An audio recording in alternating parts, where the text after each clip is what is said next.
Hello friends, welcome to Gardening with Creekside. It is Jenny and here we are on a bright, crisp October morning. It finally feels like fall here in North Carolina.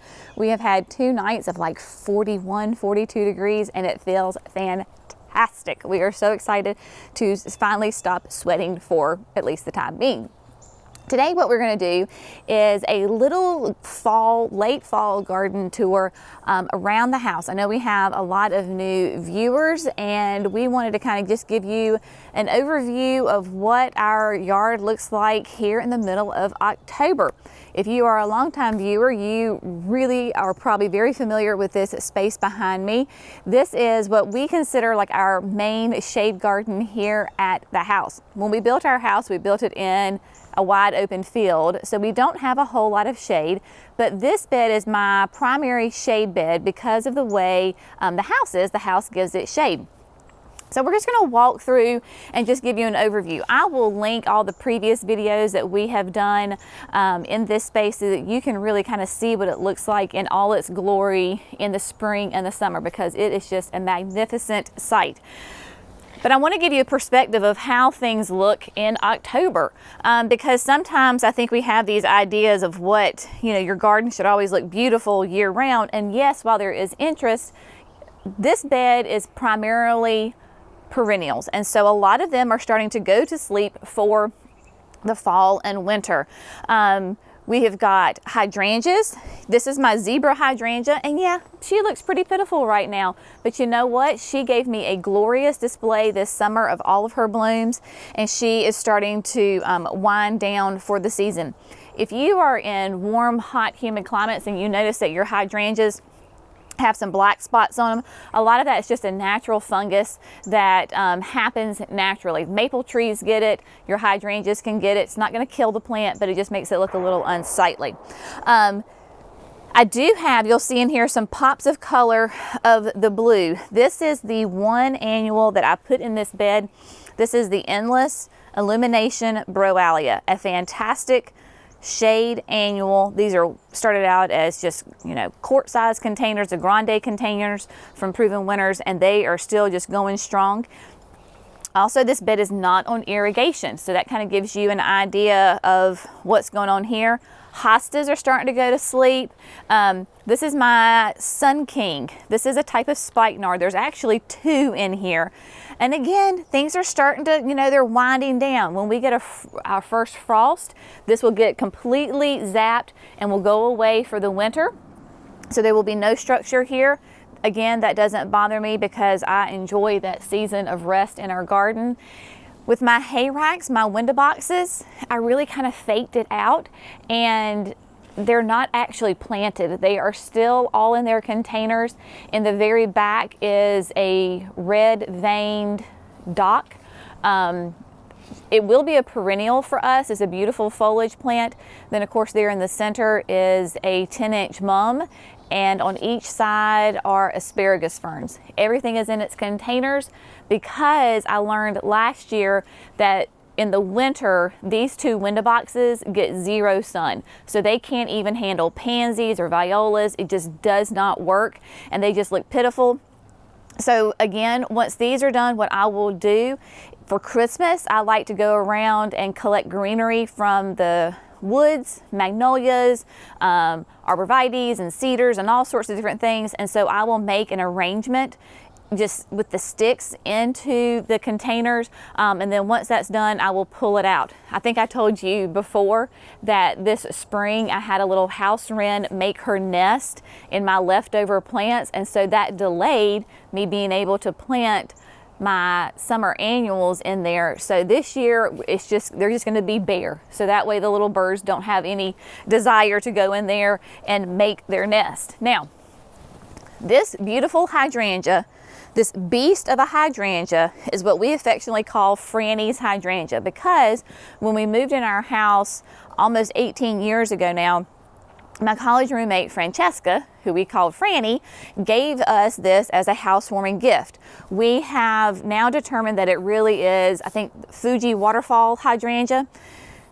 This is the blooms. I got 1, 2, 3, 4, 5 blooms off of it this year. It's huge, it's massive. I've decided we're going to dig her up and move her a little bit later, maybe in a couple of weeks. If she were covered in blooms, I would keep her, but she has taken up some really valuable real estate right here. And so I am going to move her over to the nursery in a perfect spot where she can just grow and be nice and huge, and I won't feel so bad about taking up so much room without a lot of blooms. So we will be relocating her. So if you want to know about how to relocate well-established hydrangeas, stay tuned. We'll talk about that. I did this post on social media, I don't know, a week ago.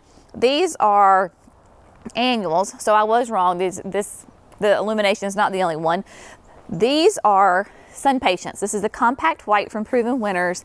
The ones to the far left, right beside of Franny's hydrangea, they're still in their Proven Winners white cans, because when I came here this spring and was planting them, there was a yellow jacket's nest right there, and I found it right in the nick of time. I did not get stung, but I couldn't really dig in there because yellow jackets put their nest in the ground. So all summer, anyway, they're still in their cans, but they're doing pretty good, right? But look at that, so pretty. I'm gonna use a lot more Sun Patience next year. All right, walking around to the front of our house. Now, we keep it really simple in the front of our house. We just have a row of boxwoods. Again, we had yellow jackets underneath these boxwoods, hence why they are not trimmed. Our friendly little skunk took the yellow jacket's nest out, so now I can go ahead and trim these. I will do just a gentle shape of these so that they would look neat and tidy for the winter. What I went ahead and did is decorated for fall just a little bit. I don't really go, full in for fall plantings and decorating. Honestly, I'm just kind of tired by the end of this season, so I do just enough to make it look, welcoming and attractive, but not, not crazy. Again, I just went and grabbed some mums at the nursery, and I tend to grab, because we are the nursery owners, I will tend to grab some of the ones that maybe don't look so good, because from a distance they look great, but when you get up close they're like, so maybe they don't sell. So I don't mind using those because we don't get hardly any traffic through our front door. Most people come around to the back, but from a distance, again, nice pop of color. This is why I like to plant our mums in these terracotta pots, because I can literally set it on my front porch and not worry about it. Grab some pumpkins from our local farm that does the pumpkins, and again, that's what I did here. If you will remember, I think we showed that on video at some point, where in this aqua pot we had the Pegasus begonia was planted, and it got huge and massive. So its time had come and it was ended. I left all the soil in the aqua pot, grabbed some pumpkins from our like I said, our local farmer, stacked them up, and then this is that same red sorrel dock that's over there, and again, I didn't plant it. They're still in their little containers. So after this is all said and done, if I do want to take it and plant it in the landscape somewhere, I can, because sometimes it's okay just to fake it. Don't work as hard as you have to. And then the same thing over here. This is a cotton cedar that was my grandfather's. Again, and I know you can see those little white lips. I could, I'll probably need to get some Spanish moss and tuck in there. But those are just desert plains, sticking in there, keeping it simple, just go with it. All right, so what we're gonna do is we're gonna back up. Jerry's my sweet cameraman today, and we're gonna come over here because I wanna show you. It was a year ago, almost exactly, that we planted this dwarf Hortsman. This is a dwarf blue atlas cedar, and man, let me tell you, this baby loves this spot. It has grown really well. This is not on irrigation, and it has just taken off and filled in and brought us lovely structure for the past year. So I can't wait to see how it grows and develops. It is a dwarf. It's not going to be the massive, huge one. And yes, I am on a slope, so it probably looks a little taller than maybe it is. Again, we have in the back our tea olives. sweet osmanthus. Depends on where you are. Some people call them sweet olives, some people call them tea olives, but it's a sweet osmanthus. It's not an actual olive. They are fantastic evergreen shrubs that can almost grow into a tree form. But the appeal to them is that they're really low maintenance, evergreen. They're taller than they are wide, but beginning in this time of year, they will put on the little tiniest white orange blossoms that smell absolutely amazing. I equate it to like a orangey jasmine honeysuckle smell. It's one of my all-time favorite smells.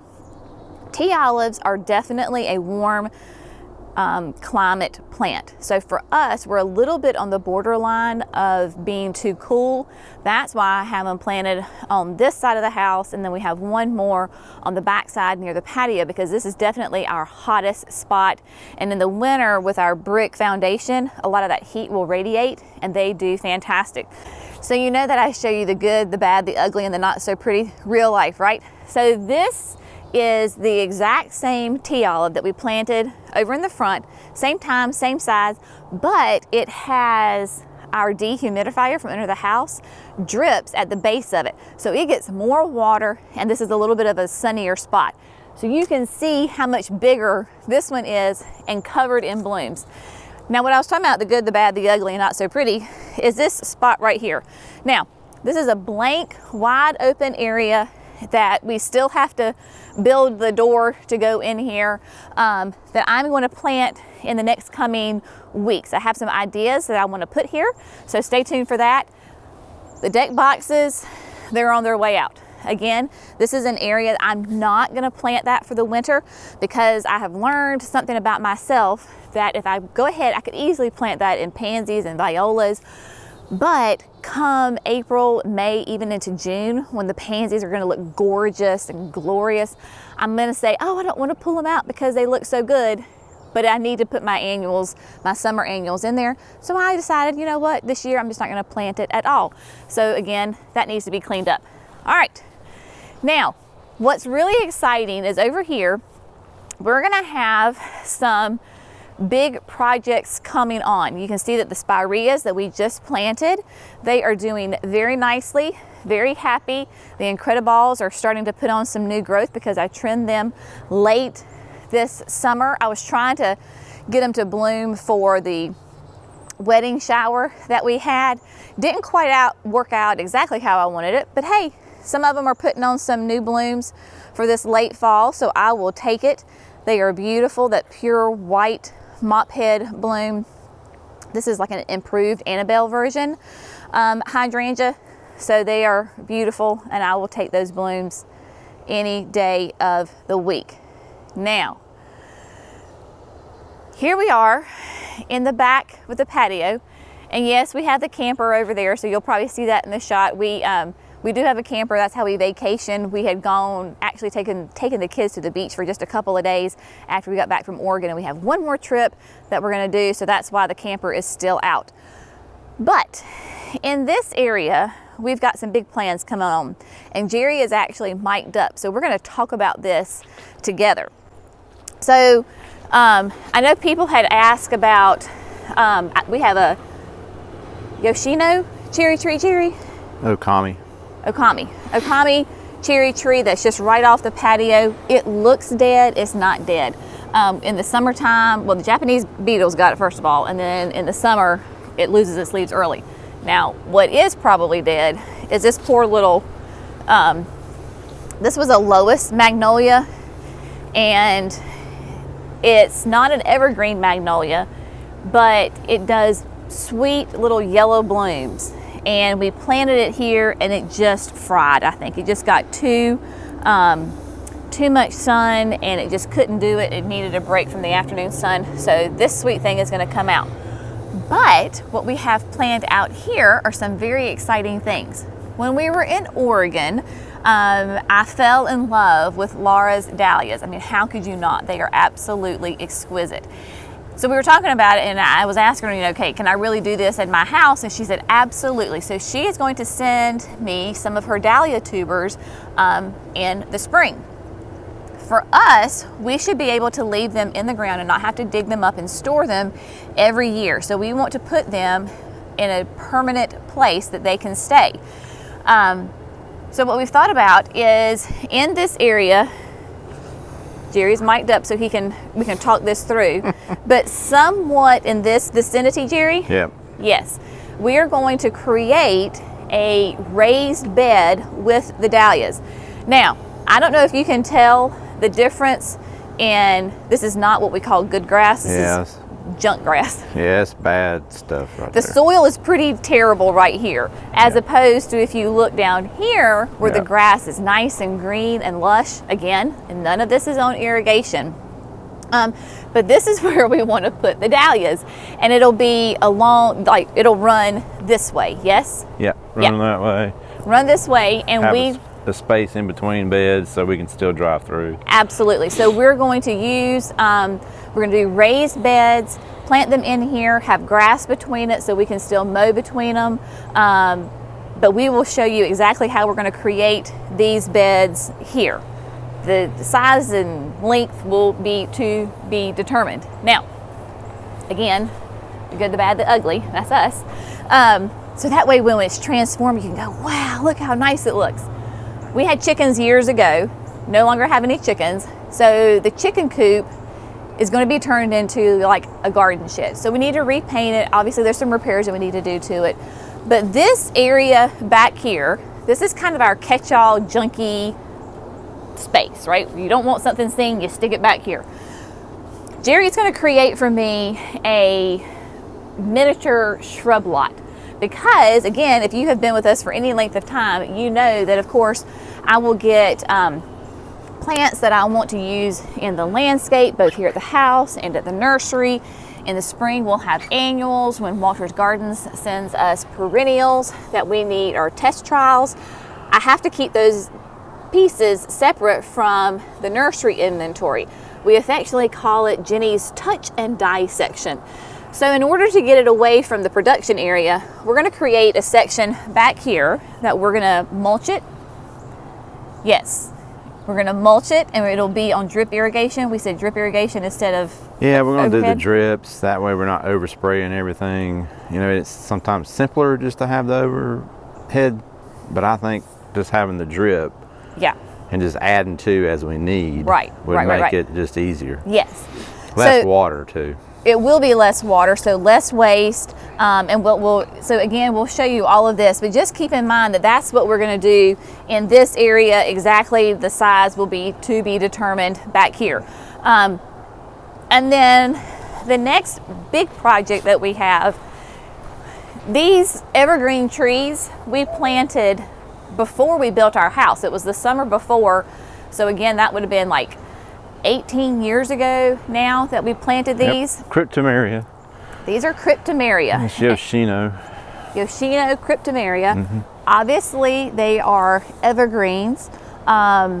When we planted them, they were, what, a gallon, 3 gallon size? Yeah, they were no more than like 3.5, 4 foot tall. I mean, a little tip if you ever get small ones like that and they look real spindly, is to cut them and cut the tops out of them. They really bush out. I got that tip from your family down in Orangeburg. It has a big plant nursery, tree nursery. Yes, so the Cryptameria have done really well. There actually is a double row of them that are window paned to fill in. Our property line is just on the other side of these trees, and that's why we planted them a long time ago. In case that property were to ever sell, we have a screen.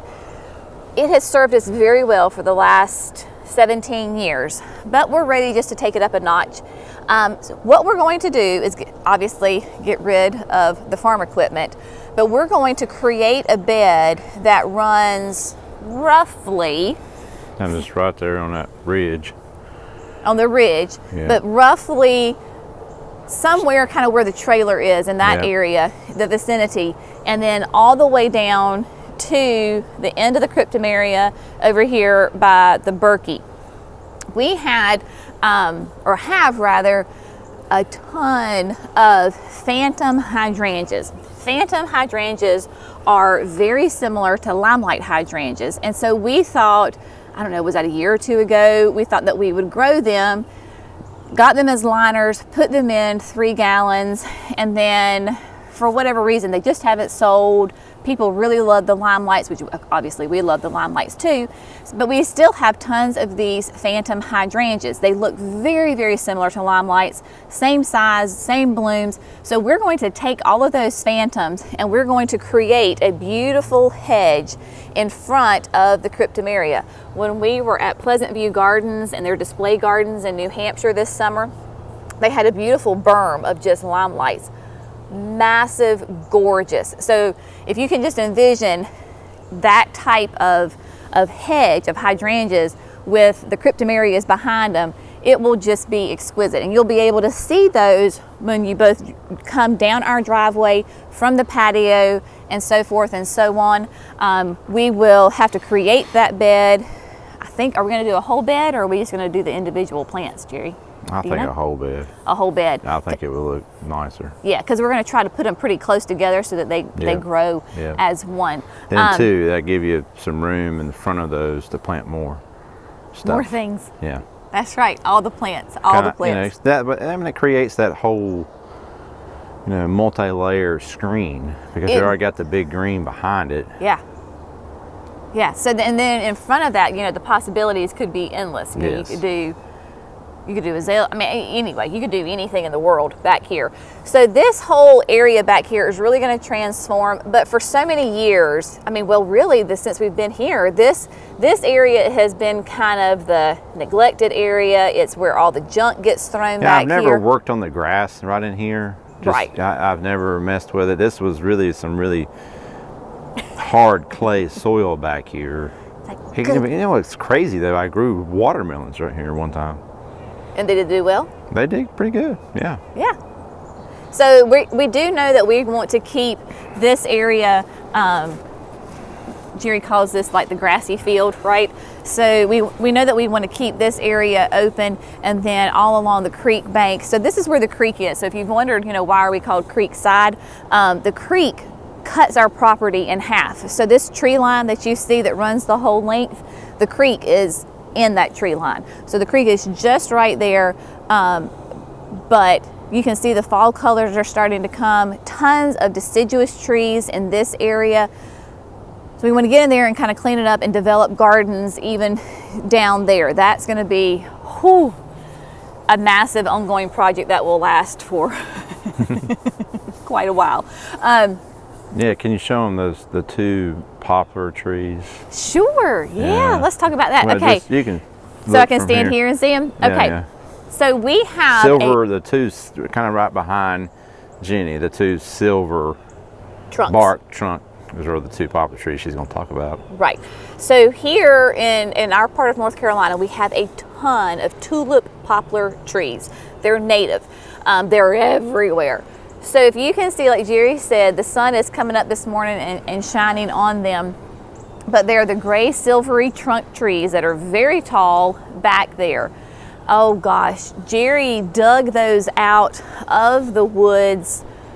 Would that have been, we've been here for 17 years, like 15 years ago? Yeah. Maybe? Somewhere around there. Somewhere around there. He dug them out of the woods and transplanted them there, say 15 years ago. They would have been maybe, what, 5 to 6 feet tall at that time? Maybe. Maybe, if even that. That's probably bigger than your dead magnolia. Jerry keeps it real around here. So, yeah, about the same size as the dead lowest magnolia behind me when he just dug them. Did you even use a tractor, or did you I just? I did. I used that little green tractor we had, the little green John Deere tractor we had, dug them up and then put them there. So that shows you how fast a tulip poplar will grow. So imagine it went from the dead magnolia size to, gosh, that's what, 30 feet tall right now. I mean, it's almost a mature tree as far as the height goes. They'll get a little bit taller, and of course they'll get wider, but underneath those it's hard to tell because everything right now is kind of green, but there's beautiful azaleas in there and all sorts of things that just give us endless possibilities to do shade gardens in that vicinity. I will say though that the dahlia bed will be on irrigation. We talked about that the shrub lot will be on irrigation, but the phantoms will probably not be on irrigation. You think? He doesn't know. It's possible. It's possible. But we just want to give you ideas of things that you don't always have to have things on irrigation, because I know that is a luxury. Oftentimes, sometimes it's a necessity and sometimes it's a luxury. You don't have to have a beautiful garden and have irrigation. You can have, like my mama, remember her entire garden has no irrigation on it. You just have to choose your plants differently. So anyway, hope you've enjoyed this very early morning chilly garden tour kind of preview of what is happening. We will show you, of course, all the different things that as we start to put beds to rest for the winter, because there's a lot of good prep that you can do for the fall to ensure that your beds and your plants are very happy for the next spring. So we will be sure to take you along for that ride as well. But as always, thank you so much for gardening with Creekside. Y'all have a fantastic day, and we'll see you in the next video. Bye, friends.